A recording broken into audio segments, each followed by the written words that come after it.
اعوذ باللہ من الشیطان الرجیم بسم اللہ الرحمن الرحیم۔ سورہ انعام آیات نمبر 101 تا 108 میں پچھلی آیات کے تسلسل میں مزید دلائل کہ اللہ کی کوئی بیوی ہی نہیں تو اولاد کیسے ہو سکتی ہے، وہی تمہارا رب ہے، اس کے سوا کوئی معبود نہیں۔ رسول اللہ صلی اللہ علیہ وآلہ وسلم کو تلقین کہ آپ وحی کی پیروی کریں اور مشرکوں کو ان کے حال پر چھوڑ دیں۔ مسلمانوں کو تلقین کہ ان کے بتوں کو گالی نہ دو، وگرنہ یہ لوگ جواب میں اللہ کو گالیاں دینے لگیں گے۔ اعوذ باللہ من الشیطان الرجیم بدیع السماوات والارض، وہی آسمانوں اور زمین کو پہلی دفعہ عدم سے وجود میں لایا۔ انا یکون له ولد ولم تکن له صاحبہ وخلق كل شيء وهو بكل شيء عليم۔ اس کی کوئی اولاد کیسے ہو سکتی ہے جبکہ اس کی کوئی بیوی ہی نہیں؟ اللہ ہی نے ہر چیز کو پیدا کیا ہے اور وہ ہر چیز کو پوری طرح جانتا ہے۔ ذالکم اللہ ربکم لا الہ الا ہو، یہ ہے اللہ تمہارا رب، اس کے سوا کوئی معبود نہیں۔ خالق کل شیء فاعبدوہ، وہی ہر چیز کا پیدا کرنے والا ہے، لہذا تم اسی کی عبادت کرو۔ وہو علی کل شیء وکیل، وہ ہر چیز کا کارساز و نگہبان ہے۔ لا تدرکہ الابصار وہو یدرک الابصار وہو اللطیف الخبیر، اسے نگاہیں نہیں پا سکتی اور وہ سب کی نگاہوں کو پا سکتا ہے، اور وہ بڑا باریک بین اور بڑا باخبر ہے۔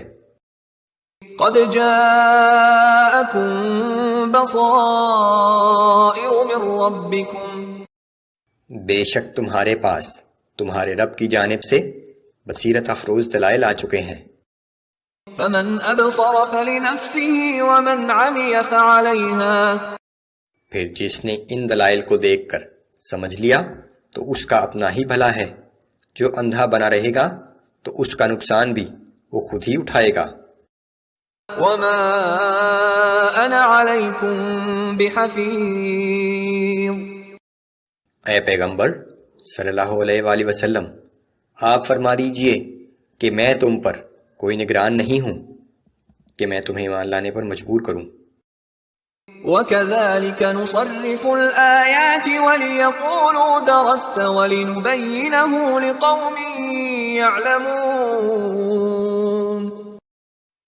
اور اسی طرح ہم مختلف پہلوؤں سے دلائل کو بیان کرتے ہیں تاکہ منکرین پر حجت قائم ہو جائے اور وہ بول اٹھیں کہ یہ کلام تو آپ نے کسی سے سیکھا ہے، اور اس لیے بھی کہ ہم اس قرآن کو ان لوگوں کے لیے واضح کر دیں جو علم رکھتے ہیں۔ اتبع ما اوحی الیک من ربک لا الہ الا ہو واعرض عن المشرکین۔ اے پیغمبر صلی اللہ علیہ وآلہ وسلم، آپ اس حکم کی پیروی کیجئے جو آپ کے رب کی جانب سے آپ پر وحی کیا گیا ہے، کیونکہ اللہ کے سوا کوئی معبود نہیں، اور ان مشرکوں کی باتوں پر توجہ نہ دیں۔ وَلَوْ شَاءَ اللَّهُ مَا أَشْرَكُوا، اور اگر اللہ چاہتا تو وہ شرک نہ کرتے۔ وَمَا جَعَلْنَاكَ عَلَيْهِمْ حَفِيظًا وَمَا أَنْتَ عَلَيْهِمْ بِوَكِيلٍ، ہم نے آپ کو ان پر نگران نہیں بنایا اور نہ ہی آپ ان کے اعمال کے بارے میں جواب دہ ہیں۔ یہ زندگی امتحان ہے، ہر انسان کو اختیار دیا گیا ہے کہ خواہ اللہ کی اطاعت کرے خواہ گمراہی کا راستہ اختیار کر لے، پھر قیامت کے دن اس کے اعمال کی بنیاد پر ہمیشہ ہمیشہ کے لیے جنت یا جہنم میں رہائش کا فیصلہ کیا جائے گا۔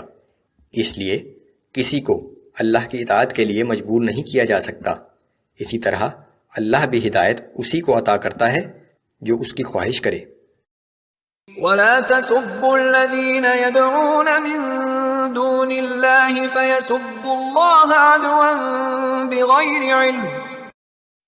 اے مسلمانوں، یہ مشرک لوگ اللہ کے سوا جنہیں پکارتے ہیں انہیں برا مت کہو، ورنہ کہیں یہ نہ ہو کہ یہ مشرک اپنی جہالت کے باعث حد سے تجاوز کر کے اللہ کی شان میں گستاخی کرنے لگیں۔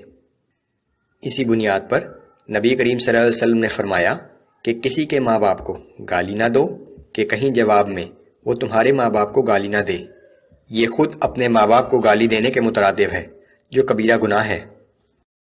كذلك زينا لكل أمة عملهم ثم إلى